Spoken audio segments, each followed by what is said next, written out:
Hello students, today we will see the next part of our lesson, that is human body and organ system. Yesterday we seen different processes which are going in our body when we are asleep, otherwise continuously when we born till the day. And also we seen the external respiration, internal respiration and cellular respiration. These three parts of the types of respiration we had seen yesterday, and today we will see the respiratory system structure and function. Respiratory system structure and function. So this is the respiratory system. Yesterday I shown you in short by drawing a picture. So here it is the body of human being. Here it is a nose.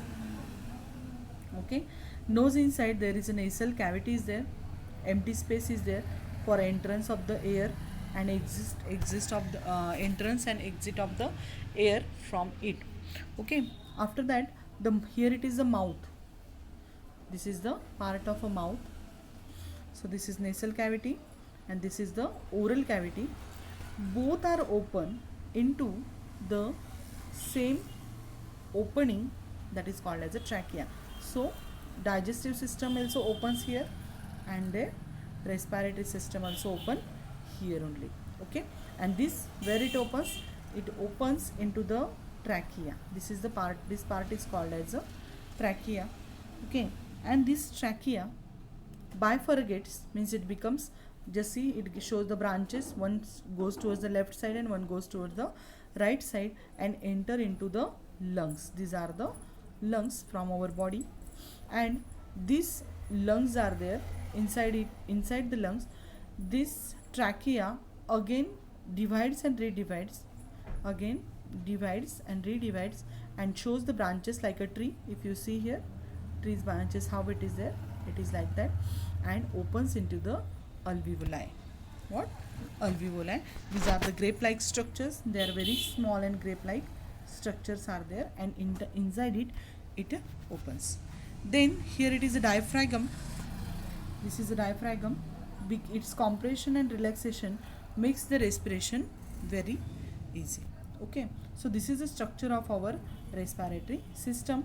One by one we will see the working structure and function of this. So first part is the nose.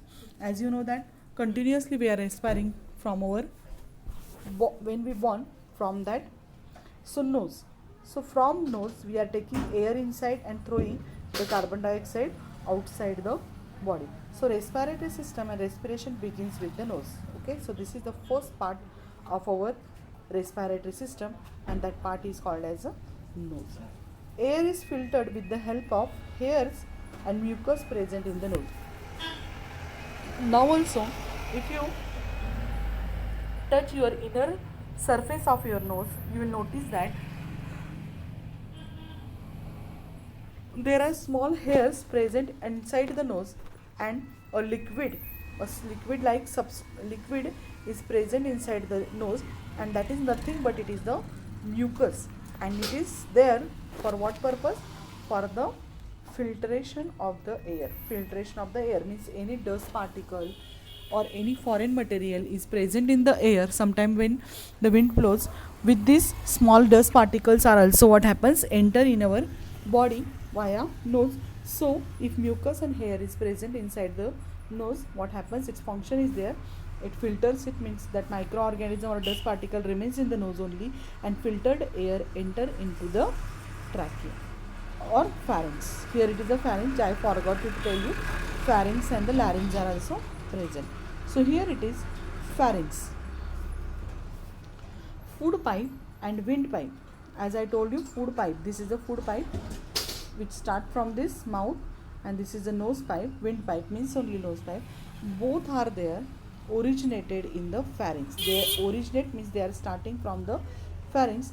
Windpipe is present in front of food pipe. Windpipe is present in front of food pipe, means food pipe is behind it and the windpipe is there, it is present in front of it. There is a lead at the beginning of the windpipe. As I told you, air and the food we are taking from the same pipe. So whenever we are respiring, when air entering in the enters, then that time what happens, the lid is there, it closes the digestive system, and when we are eating, at that time it closes the respiratory system. And because of it, what happens, because of that lid, what happens, the food particle is not enter into the windpipe. And if so by mistake, sometimes what happens, whenever we are eating, we are eating, at that time sometimes we are speaking, that time the smaller food particle enters into the respiratory tract, then what happens, we are coughing, and what happens, that food particle is coming out of that respiratory system, it is a foreign material for it. So windpipe is present in front of the food pipe. There is a lid at the beginning of the windpipe, and the lid closes the windpipe during passing the food into the food pipe. Means whenever food is entering into the food pipe, at that time it closes the windpipe and into food pipe, and thereby normally prevent the entry of food particle into the windpipe. And due to this lid, what happens, the food particle is not enter into the windpipe. Otherwise, the windpipe remains open. Okay, windpipe is remaining open. Hence, air passes through the pharynx into the windpipe. Okay, so the air start from this pharynx to the windpipe. Next part is the windpipe. Next part is the windpipe. Windpipe is a swollen at the beginning due to the sound box. The windpipe is swollen. Swollen means little bit bigger. Okay, why? Because their sound box is there in our in that portion, and that's why it looks like a swollen. Windpipe bifurcates into thorax. It bifurcates into thorax, and what happens, one branch enter into the right lung and another branch enter into the left lung. In this way, just I told you, this is the windpipe. Okay, this swollen part is there. Okay, not straight. So here sound box is there, and for that it becomes swollen part, and here it is the back side. These pharynx are there, and what happens, when it moves forward, it bifurcates, and what happens, it bifurcates, enter into the left and the right lungs. Okay, then the next fourth part is the lungs. Lung is present on either side of heart in thoracic cavity. As I told you before, only here is the location of the heart, and that heart's location means both side there is a lungs are present. The lung is present either side of heart in the thoracic cavity. Maximum area of thoracic cavity is occupied by the lungs. Okay, so our thoracic cavity is there, it gets means it is occupied by lungs because its size is big, and they cover the maximum part of the heart, means heart is hidden and behind this lungs. Each lung has double layer covering. Okay, and it is called as a pleura. Okay, each lung has what, double layer covering, and it is called as a pleura. Lungs are elastic. These lungs are there, they are elastic like sponge. How sponge is there, in that way it is, means when we press on it, it compresses, and when we relax it, then it relaxes, and that's why it is like a sponge like these lungs are present. Lungs are made up of many small compartments, and they are called as the alveoli. Okay, here it is the structure of alveoli shown here. Okay, so this type of, you see here, it is looking like a grape branches are there. How the grape branches are there, it is looking like that. And then what happens, this alveoli single, if we are taking from this single alveoli, if we are taking from this, it is looking like that. Okay, and here it enters the air in and out passage, means here air enter and coming out, and here transport into the capillary, means this is the structure, transport of capillaries, means RBCs are there, here exchange of gases takes place in between them. So this is the structure of alveoli.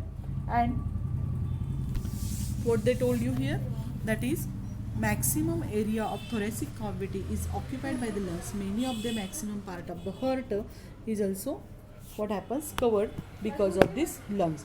Each lung has double layer covering, and it is called as a pleura. Lungs has elastic sponge, just I told you. Lungs are made up of many small compartments, and they are called as the alveoli. A rich network of capillaries. Rich network of capillaries present around each alveoli. So this is the capillaries network. Here one only shown. Okay. So the rich network of capillaries present here, and this is called as the capillaries is present around each alveolus. Walls of alveoli and capillaries are extreme thin. Means these walls are there. They are extreme thin.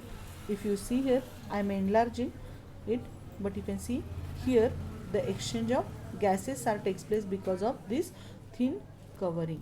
Okay. Then gaseous a large number of alveoli are present in the lungs. Large surface is available for the gaseous exchange. Okay. So walls of alveolar capillaries are extreme thin. Gaseous exchange can easily takes place here in these places, in between the alveoli and the thin capillaries inside, and a large number of alveoli is present in the range. Large surface is available for the gaseous exchange. Okay. Now exchange of gases in the lungs. Gaseous exchange occur continuously while blood is circulating around the alveoli. When these alveoli are there, okay, around this alveoli, the capillaries are there, and due to this what happens, continuously exchange of the gases takes place here. Okay, while blood is circulating around the alveoli, an iron covering containing protein hemoglobin is present in the RBCs of the blood. An iron containing protein hemoglobin is present in the RBCs, means these RBCs are there, see here. Okay, and one more thing I forgot to tell you, here if you see, here some blue color shown and some red colors are there.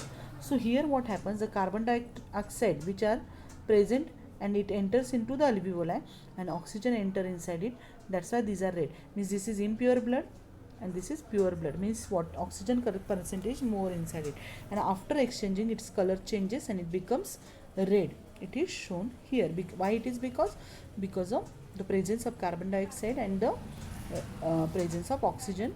The oxygen rich RBCs are there, red in color, and other it looks the bluish in color. Next part is the gaseous exchange occur continuously while blood is circulating around the alveoli. An iron containing protein hemoglobin is present in the RBCs of blood. Hemoglobin absorbs the oxygen from the air within the alveoli. Okay, so hemoglobin is present in our blood and that absorbs the oxygen from the alveoli. Simultaneously, CO2 and water vapor moves from the blood into the alveoli. So this blue color is of the cells changes to this little bit different color is there, and afterward it become red in color. So hemoglobin absorbs the oxygen from the air within alveoli. Simultaneously, CO2 and water vapor move from blood into the alveoli, and thus the oxygen is taken into the blood and CO2 and water vapors removed from the blood into blood and given out by exhalation. Okay, so here what happens, the air by taking the oxygen, the RBCs, what happens, it moves towards the body parts, and the blood which is impure, from here CO2 comes here inside it, and through this what happens, from this alveoli it enters into the lungs, and through the lungs it is throwing outside the our nose. In this way the gaseous exchanges takes place. So what is the role of this diaphragm which is present here below the lungs? So we will see now. So the muscular portion, the muscular partition is present in the base of the thoracic cage, and this is called as a diaphragm. It is present between the thoracic cavity and abdominal cavity. Means thoracic cavity and abdominal cavity is there. Abdominal means stomach's cavity and thoracic means our chest cavity. In between these two, this diaphragm is present. If you see this picture, you will notice that this part is called as a thoracic cavity, and below here the stomach is there. This part is called abdominal cavity, and this is the diaphragm which is present in between this thoracic and the abdominal cavity. Okay, now it is present between thoracic cavity and abdominal cavity. Simultaneous a rising up of ribs and lowering the diaphragm causes decrease in the pressure on the lungs. Okay, simultaneous rising means our, as you are respiring continuously, our chest, what happens, moving up and down. Okay, and this is because of simultaneous rising up of the ribs and lowering the diaphragm causes decrease in the pressure on the lungs, and due to this pressure, what happens, the lungs compresses and relaxes, and it gases entrance and the exist or exchange of gases takes place, becomes easy.